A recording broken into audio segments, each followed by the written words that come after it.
Australia is escalating its response to the coronavirus outbreak, announcing a new travel ban on foreigners flying in from Iran. A Queensland woman who had travelled to Iran has become the latest Australian diagnosed with the disease.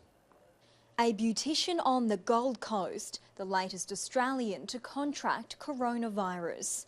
She's believed to have exposed up to 40 people at a salon. Qld Health says the 63-year-old began to feel unwell at work on Thursday. They're urging anyone who attended Hair Plus in Australia Fair Shopping Centre to come forward. Authorities are now trying to stop a further spread, focusing on travellers from the Middle East.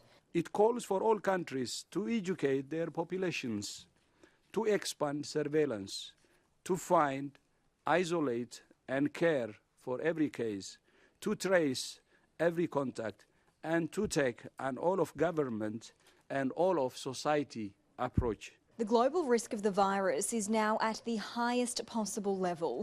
The World Health Organization says it's spread to more than 50 countries across the world.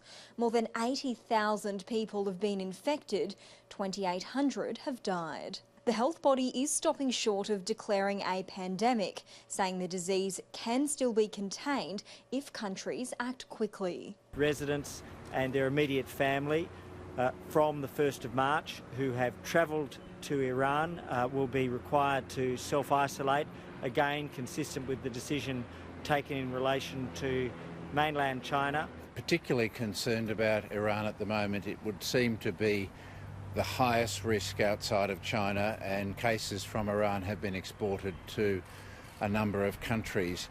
Over the past 24 hours, the spread of the illness appears to have slowed in China.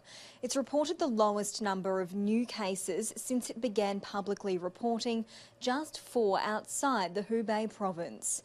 However, infections are surging in South Korea and Italy.